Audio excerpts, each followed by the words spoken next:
My name is Jan D'Alessandro. I am a senior advisor to the Lookout Foundation. Sorry for that hiccup getting started. We have a really special treat for you. One of our employees, Kaylin Maxwell's grandmother, is one of the first women, the first people to work in the computer industry. So I had the pleasure of interviewing her. We've put together a little video. She's 91 years old, and Kelly's going to hit it, and then I'll wrap it up after we play the video with any questions you may have. All right. Thanks, Kelly, for treating everyone to Mary Nelson.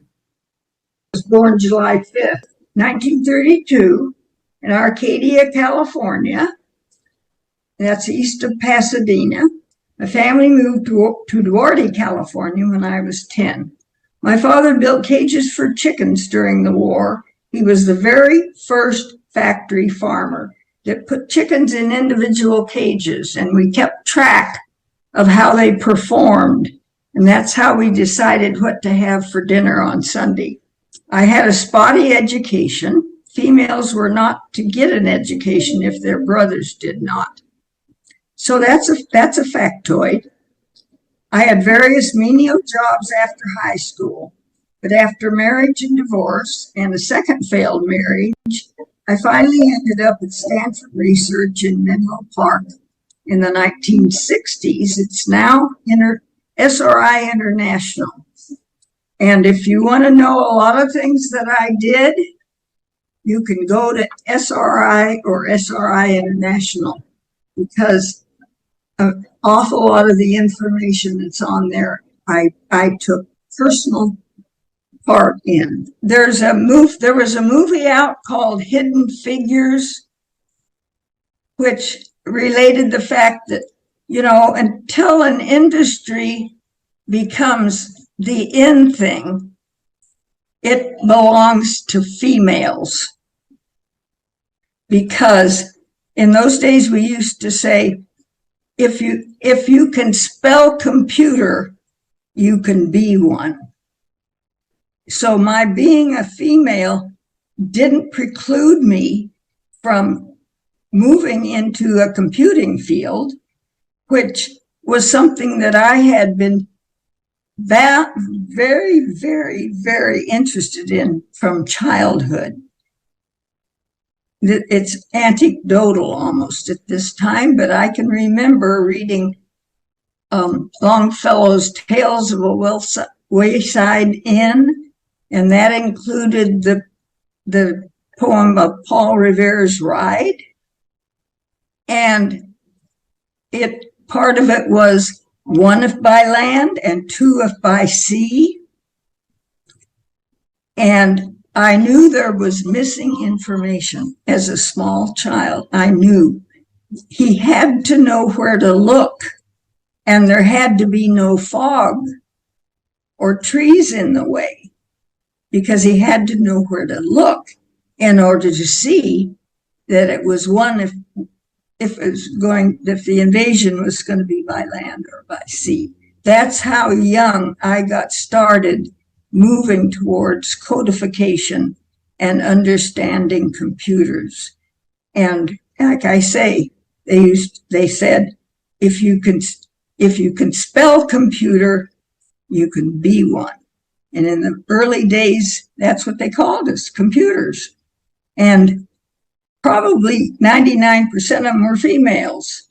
I had an email account on what they called SRI Net when it started. In fact, the head of the department, Bert Raphael, came to my office and gave me my very first email address. And that was way back when, in the 60s, 1960s. I had my hands on the very first mouse that was ever created. And I took part in the first computer-assisted remote communication event in Silicon Valley. It was called the Mother of All Demos. And I was part of the team that kept the system running down in Menlo Park while they were up in San Francisco doing the Mother of All Demos. All right. And that was Douglas Engelbart. Don't forget the name of Douglas Engelbart.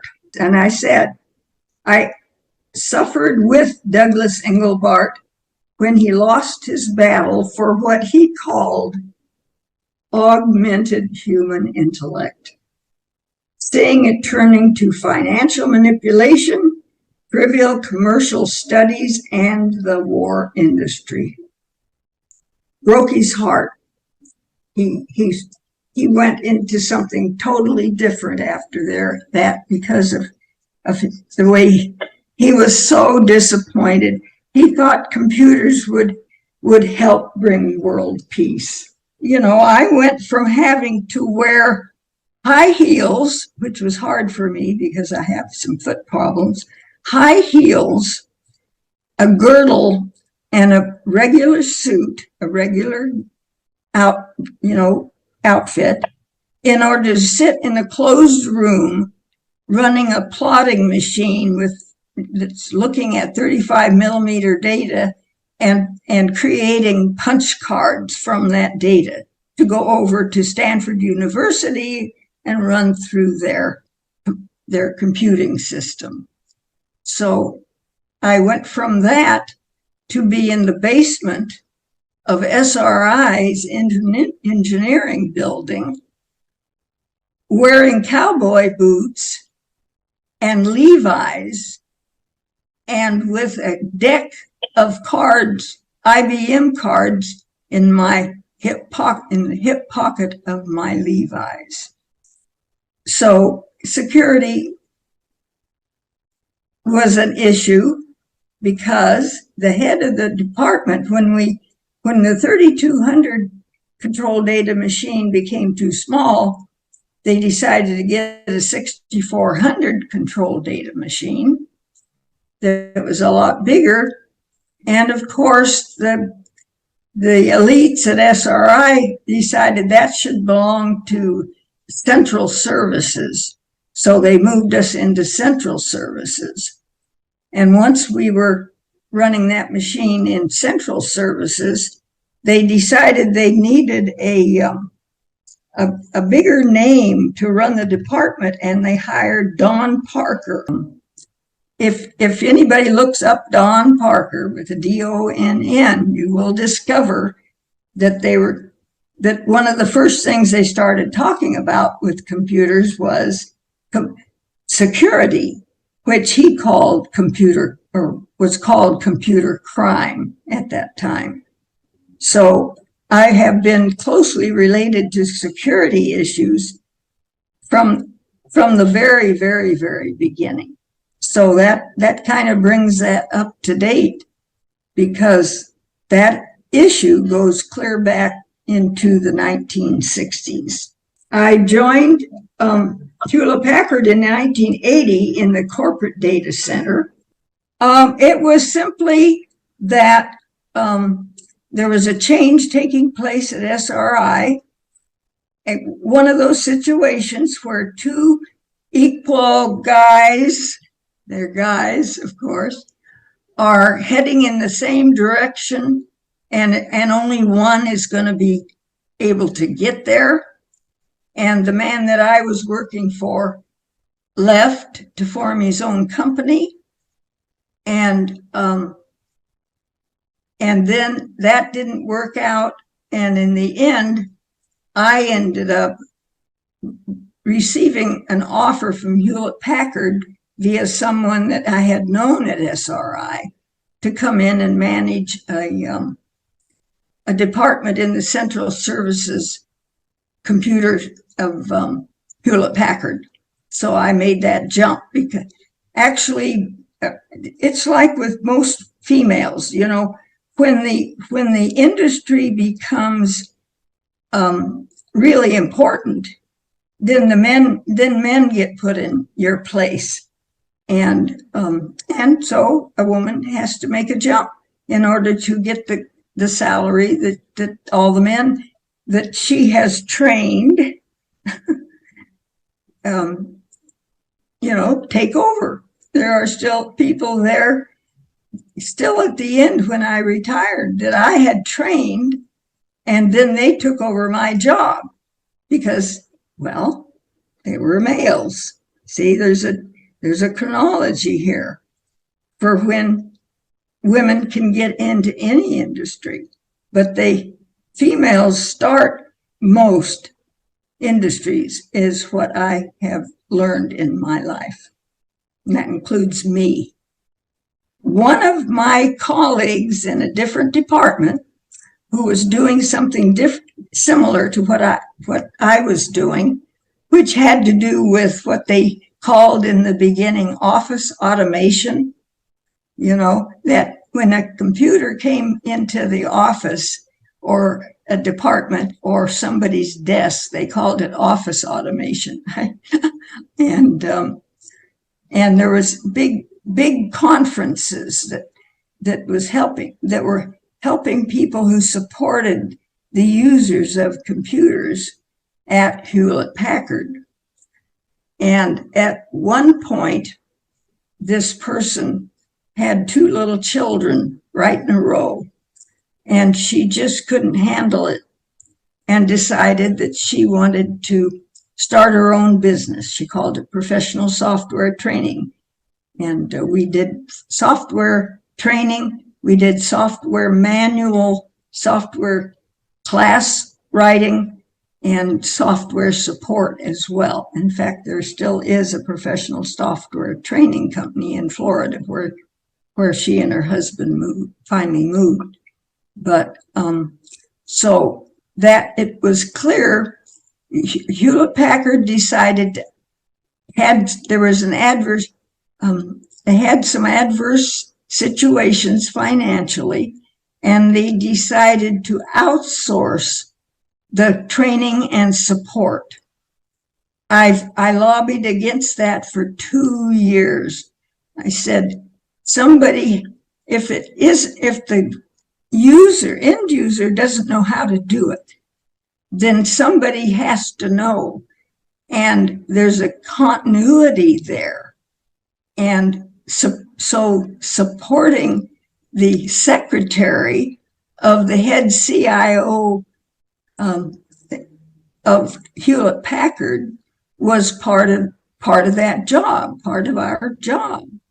And we were either going to be able to train the person or have to do the support. It was a continuum, but they were in adverse conditions and they outsourced the training. So I called my erstwhile comrade and said, get down here, because they're going to outsource the training, and you're it, because I'm the one that's going to decide. And she came and started her business was mostly Hewlett-Packard at that time. And she got she was so good, and I was so good, that she couldn't handle it. The next thing you know, she's hiring other instructors and having to write training manuals and print them in a big printer and putting them in those spiral bindings and all kinds of things like that. And so I quit Hewlett-Packard and went to work with Colleen at Professional Software Training Company, and we worked together in the Bay Area for 12 years. So that's kind of the way we end up by jumping ship when we have to, and by being ready to take that next job. I always say I used to have to perform several past jobs because there's nobody to take my place. It's like anything in a technology, it requires some kind of basic aptitude, most likely. Like I said, with the one if by land and two if by sea. If you have the aptitude, very likely you have the interest, because I was fascinated from the beginning. So if you determine you have that aptitude and that has given you the desire, just do it in the steps like I said. Watch for what you feel is the new technology and be the female that gets there ahead of time.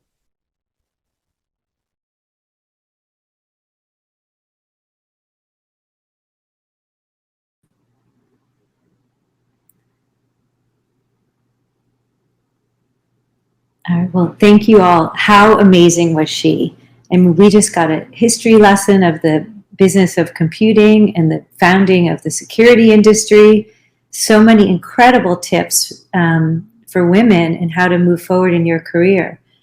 I found her fascinating and delightful, and such an icon. Really a pioneer in this industry. Putting her hand on the first mouse. Lessons about sometimes you have to leave a job to get the salary that you want.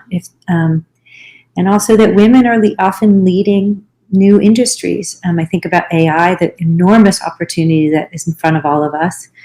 I started my career in tech at AOL in 1995. We thought we provided the first emails. We thought we were involved in creating the COPPA legislation, the Child Online Protection. Look at Mary Nelson, 30 years before that, over 50 years ago, was doing this work that has only just set the stage for the rest of us. Anyway, a great shout out and thanks to Kalen Maxwell for providing his grandmother to us to delight and educate us all. Please join. Look out. We have a packed schedule in our expo booth at noon. We've got a couple of our key female engineers speaking, and Brenly Brotman, our VP of Global Recruiting, will be talking about some tips for what recruiters don't tell you as you're negotiating a job, and we will be auctioning off or giving away a pair of AirPods to whoever shows up in our booth. We'll have a raffle. Choose one lucky winner for that. So really looking forward to seeing you all in the expo booth. Thank you to Mary Nelson. And, we will, Mary was so delightful and engaged with us. So if anyone has any questions for her, please join us in our booth, and we will be sure to share your questions with Mary and get answers back to you to tweet. So with that, it is a wrap. And I want to thank you all for joining us. I'll be speaking tomorrow, if you're joining us live, about negotiating techniques as well. So thanks so much for joining.